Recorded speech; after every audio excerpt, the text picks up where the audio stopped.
What's going on, guys? In the works, and we are playing a little Ring Around the Rosie, also known as the Obliteration game mode, which is the new game mode that was introduced in the beta. I think it was last night or today, I don't know, but I played it today, and as it stands right now, a lot of people seem confused on how to play this game mode. I think a lot of people are just jumping into it on the PC because they see it as a a new game type. They're like, ooh, I want to play this, and they don't really have any clue what they're doing, and it typically leads to someone grabbing the bomb and just sitting with the bomb, which makes for very long and drawn-out games. But this is on PC only. I am pretty sure. I don't think it's actually on the consoles. As you see me finally grab the bomb right there, but it is a short-lived run as a guy with the AK-5 just mows me down.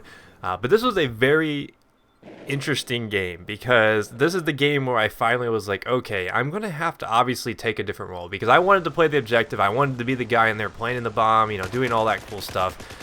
But with everybody right now on this particular game mode, they don't really know what's going on. So a lot of times they just grab the bomb and then they just stand there, or they run into the center. And let me tell you, where the rubble's at after the building falls down, do not, and I mean do not go in there with the bomb. That is a death trap. That is the highest traffic area in this game mode. And let me explain why. On each side of that particular, point where, if it would be that, the C flag on Conquest, that particular area, there are two spawn points where they can fly in on parachutes on both sides. So essentially everyone parachutes, and that's the place that they're facing, so that's typically where they go. Makes sense. You see that, you see a lot of people down there, like, oh, okay, I'm gonna go down there too. When you take the bomb in there, it gets really tricky to get the bomb out of there, and it often leads to a lot of stalemates, and what it becomes is whatever team can essentially just overrun the other team with gobs and gobs of people, usually get the bomb out of there, and then you can get a little bit more action. But on this game, I did have to adjust the thought process I was having, because like I said, I wanted to play the objective. I wanted to be the one in there getting down and dirty, but there were just too many people doing that. Too many people were actually, ganging up together, forming these, I guess, bomb protection squads, where it didn't really leave me having much of a role. So I was like, okay, I'm going to kind of go off on my own, which I never suggest in Battlefield, in Conquest or Rush or anything like that. But in this particular instance, I actually think that it paid off because you kind of can take the Slayer role, and I cringe when I say that because I always hear the role, you got to be the Slayer, you got to have someone with a Slayer. I mean, that's something we've heard in Halo, we hear it in Call of Duty, you've got to have someone out there getting the kills, but it was actually particularly true in this one, especially once the bomb got over here. You can see we're in the rubble, which I already said we do not want to be with the bomb.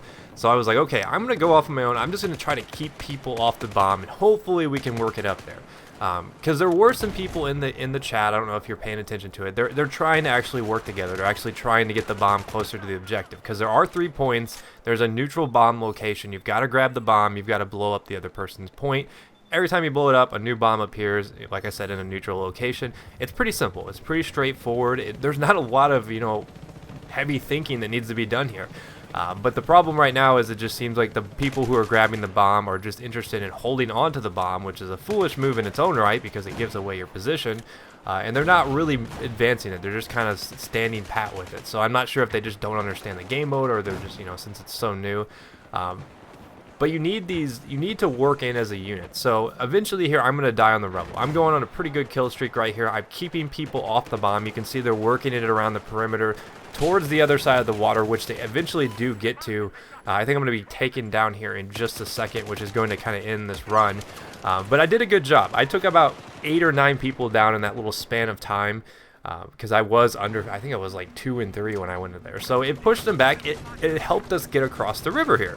So, that's a start. At least we're on this side of the objective now. It's a lot easier for us to push in and plant the bomb and actually win this game, because we only need to get the last objective here. So I spawned in on this tank, and essentially what you want to do now, since you've got the bomb over here, is you want to cut them off. I see a lot of people try to push into their spawn. That's not necessarily what you want to do, because if you push in their spawn, you're most likely going to go head on with their tank. All their armor comes out of there, and it's the easiest spot to just get picked off and then lose your foothold. So it's easier to cut them off, give them a little bit more breathing room, because then you can hold these alleyways, you can hold this stuff right here. Because you see, I'm actually going to do a lot of work here in the tank. And then eventually I'm going to tell my tank driver, hey, let's push up a little bit, let's go around the building, and which we do, and it allows our team to plant the bomb. So in short, that was quite a mouthful. You've just listened to me ramble for like 4 minutes. I typically don't like to get that in depth in a game mode, but I do think that this is a strategy that works. So if you're having a hard time with Obliteration, you feel like you're not really helping your team, don't feel bad. There's a lot of other things that can actually help your team in this game mode, and once you can get past the frustrations of bad teammates who want to grab the bomb and not play the objective, you can actually have a pretty awesome time in this game mode. So I highly suggest it. I think it's a really, really awesome game mode.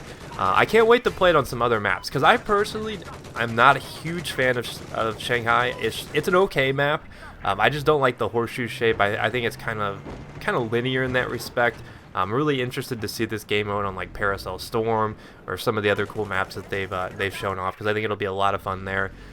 But this particular map, I don't really have any problems about it. I'm just kind of neutral on it. So it's a fun game mode though. So if you hadn't had a chance to check it out, whenever you guys do hop on the beta this evening and or tomorrow or whatever it may be that you're watching this video, Obliteration should be the first game mode you try out. Hopefully by then people have figured it out. As you see, we explode the last bomb there, making us the winners. We got 3 bombs, they got 0 bombs. And you can see that you don't necessarily have to be the one carrying the bomb to actually help your team out. So hopefully you guys did enjoy this quick little video explaining the game mode, my thought process in approaching this game mode now, because I was approaching it all wrong in the beginning. So hopefully this helps you out. And if you missed any of my past Battlefield 4 videos, here is a chance to catch up, and I will see you guys next time. Peace.